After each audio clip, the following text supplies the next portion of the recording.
హే everyone, మనందరం skin care, hair care అయితే ఖచ్చితంగా ఫాలో అవుతూ ఉంటాము. బట్ కొన్ని సెల్ఫ్ కేర్ స్టెప్స్ అనేది ఇగ్నోర్ చేస్తూ ఉంటాము. సో అట్లీస్ట్ వీక్ లో ఒక్కసారైనా సరే ఈ సెల్ఫ్ కేర్ స్టెప్స్ అనేది ఇగ్నోర్ చేయకండి. ఫస్ట్ వచ్చేసరికి ఇయర్స్ క్లీనింగ్. నేను ఎవ్రీ టైం బాత్ చేసేటప్పుడు ఇయర్స్ అయితే క్లీన్ చేసుకోను. బికాజ్ నాకు క్లీన్ చేసుకుంటే అందులోకి వాటర్ వెళ్ళిపోయి నాకు ఇంకా ఎక్కువ ప్రాబ్లం అయ్యేది. సో నేను అందుకని బాత్ చేసేటప్పుడు ఇయర్స్ క్లీన్ చేసుకొని వీక్ లో ఒక్కసారి మాత్రం క్లీన్ చేసుకుంటాను. ఇయర్స్ క్లీన్ చేసుకోవడానికి నేను ఇలాంటి మేకప్ రిమూవింగ్ వైప్స్ యూజ్ చేస్తాను. ఇదనే కాదు, పర్టికులర్ గా అండ్ ఫ్రెష్ ఫేషియల్ వైప్స్ కూడా ఉంటాయి, దాంతో కూడా క్లీన్ చేసుకుంటాను. లేదంటే ఏదైనా కాటన్ ప్యాడ్ మీద కొంచెం ఆయిల్ వాటర్ కానీ వేసుకొని అలా అయినా క్లీన్ చేసుకుంటాను.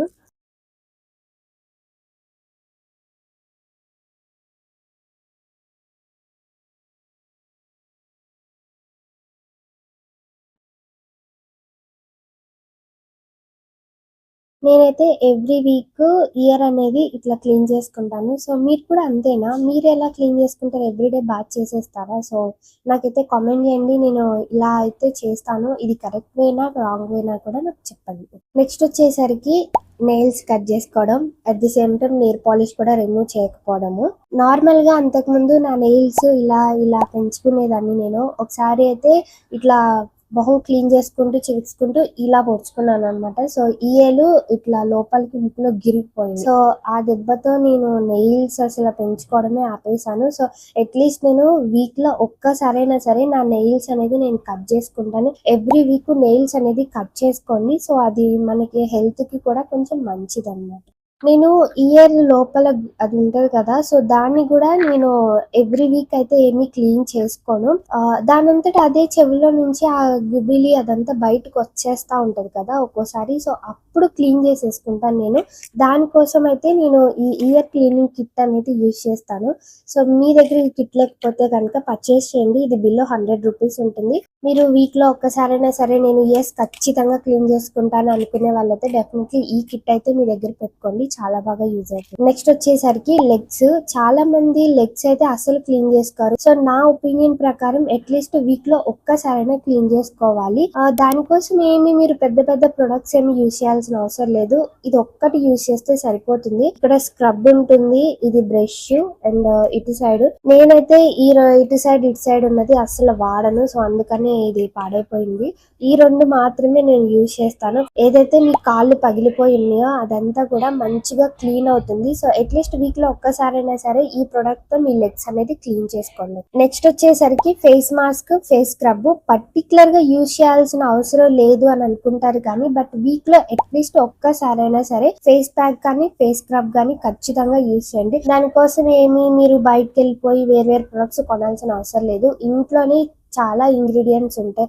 బియ్య పిండి కానీ, శనగపిండి కానీ, పసుపు కానీ, ఈ ఇంగ్రీడియంట్స్ యూజ్ చేసుకొని మీరు మంచిగా ఫేస్ ప్యాక్, ఫేస్ స్క్రబ్ అనేది యూజ్ చేయొచ్చు. అండ్ ఒకవేళ మీరు ఫేస్ ప్యాక్ బయట వేరే ప్రొడక్ట్ ఏదైనా యూజ్ చేయాలి, మంచి ఎఫెక్టివ్ గా వర్క్ చేయాలి అనుకుంటే కనుక నా రికమెండేషన్ వచ్చేసరికి ఈ ప్రొడక్ట్ అనమాట. ఇది from the skin co brand నుంచి అనమాట. స్కిన్ అనేది అడ్వాన్స్ బ్రైట్నింగ్ అనేది చేస్తుంది, రీజనరేటింగ్ కూడా చేస్తుంది. సో నేను ఆల్రెడీ ఈ ప్రొడక్ట్ అనేది యూజ్ చేశాను. సో బాగా వర్క్ అవుతుంది. మీరు ఒకసారి అయితే ట్రై చేయండి. నెక్స్ట్ వచ్చేసరికి మన అండర్ ఆర్మ్స్ క్లీనింగ్. చాలా మంది అయితే under arms every week clean చేసుకోరు. బాగా అక్కడ హెయిర్ గ్రోత్ అయినప్పుడు మనం క్లీన్ చేసుకోవచ్చులే అని అనుకుంటారు. బట్ మన బాడీకి అక్కడ ఎఫెక్ట్ అయ్యే ఛాన్సెస్ అనేది చాలా ఉంటది. సో అట్లీస్ట్ మీరు వీక్ లో ఒక్కసారైనా సరే మీ అండర్ ఆర్మ్స్ అనేది క్లీన్ చేసుకోండి. దానికోసం వీనస్ నుంచి ఇది తీసుకుంటే సరిపోతుంది. అట్లీస్ట్ ఇది మీరు 4 టైమ్స్ అనేది యూజ్ చేసుకోవచ్చు. ఒక్కసారి పర్చేజ్ చేస్తే 1 మంత్ వరకు మనం తీసుకోవచ్చు. కాబట్టి ఎవ్రీ వీక్ అయితే మీరు అండర్ ఆర్మ్స్ క్లీన్ చేసుకోండి. నెక్స్ట్ వచ్చేసరికి లిప్ స్క్రబ్. ఒకప్పుడు నా లిప్స్ ఇలా ఉండేవి, మౌత్ చుట్టూ కొంచెం పిగ్మెంటేషన్. సో ఇప్పుడు నా లిప్స్ అనేది ఇలా ఉన్నాయి బికాజ్ నేను ఎవ్రీ వీక్ ఒక్కసారైనా సరే లిప్ స్క్రబ్ అనేది యూజ్ చేస్తాను. మీకు ఒకవేళ ఎఫెక్టివ్ గా వర్క్ చేయాలి, ఒక లిప్ స్క్రబ్ కావాలనుకుంటే ఇది తీసుకోండి, ఈ లిప్ స్క్రబ్. ఇది వచ్చేసరికి MNU నుంచి రాస్బెర్రీ అన్నమాట. సో చాలా బాగా వర్క్ అవుతుంది. నేను ఆల్రెడీ ఒక వీడియో కూడా చేశాను, కింద ట్యాగ్ చేస్తాను, ఒకసారి అయితే మీరు చెక్అవుట్ చేయండి. Next sheet mask. ఎవ్రీడే వేసుకోకపోయినా లేకపోతే 2-3 డేస్కి వేసుకోకపోయినా వీక్లో ఒక్కసారైనా సరే షీట్ మాస్క్ అనేది వేసుకోండి. డాక్టర్ రషెల్ బ్రాండ్ అయితే చాలా కొంచెం మీకు తక్కువ బడ్జెట్లో వస్తుంది అనమాట. లాక్మీ నుంచి కూడా మీకు షీట్ మాస్క్ అనేది బిలో 50 రూపీస్కి అలా వస్తుంది. మీరు ఒకేసారి ఒక 4 తీసుకొని మీ దగ్గర పెట్టేసుకున్నారనుకోండి, ఎవ్రీ వీక్ ఒకటి వేసుకోవడానికి మీకు మంత్ ఎండ్ వరకు సరిపోతుంది. మీరు ఆఫ్లైన్ లో కూడా పర్చేస్ చేయొచ్చు. అండ్ నాకు తెలిసి మీకు నియరెస్ట్ గా ఏదన్నా వాల్యూ జోన్ మార్ట్ ఉంటే అక్కడ డాక్టర్ రషెల్ బ్రాండ్ కి సంబంధించి ఆఫర్స్ అనేవి ఉంటాయి, లేకపోతే లైఫ్ స్టైల్లో ఉంటాయి, జూడియోలో కూడా ఉంటాయి షీట్ మాస్క్. సో దగ్గరలో మీకు ఇవేమన్నా ఉంటే మీరు అక్కడ షీట్ మాస్క్ అనేది తీసుకోండి. మంచిగా ఒక 4 తీసుకుంటే మంత్ లో వేసుకోవడానికి మీకు యూజ్ అవుతుంది అనమాట. ఫైనల్ గా హెయిర్ ఆయిలింగ్. చాలా మంది హెయిర్ ఆయిలింగ్ అనేది మోస్ట్లీ స్కిప్ చేస్తూ ఉంటారు. అట్లీస్ట్ మీరు వీక్ లో ఒక్కసారైనా సరే హెయిర్ ఆయిలింగ్ అనేది ఖచ్చితంగా పెట్టుకోండి. సో అప్పుడే మీకు హెయిర్ గ్రోత్ అనేది మంచిగా ఉంటుంది. నేను చాలా వీడియోలో చెప్పాను, నేను యూజ్ చేసే hair oil from Bare Anatomy నుంచి rosemary and hibiscus hair growth oil.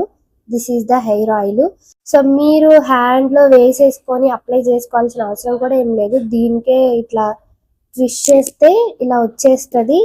So మంచిగా మీరు హెయిర్ కి అప్లై చేసుకొని మసాజ్ చేసుకుంటే సరిపోతుంది. డెఫినెట్లీ ఈ స్టెప్స్ వీక్ లో మీరు ఒక్కసారైనా సరే మస్ట్ అండ్ షుడ్ గా ఈ సెల్ఫ్ కేర్ స్టెప్స్ అనేది ఫాలో అవ్వండి. అండ్ బిగ్ చేంజెస్ అనేది మీరే చూస్తారు. ఈ వీడియో ఒకవేళ మీకు చాలా హెల్ప్ఫుల్ అయ్యింది అని అనిపిస్తే కనుక లైక్ చేసి ఫాలో చేసేయండి. Bye guys.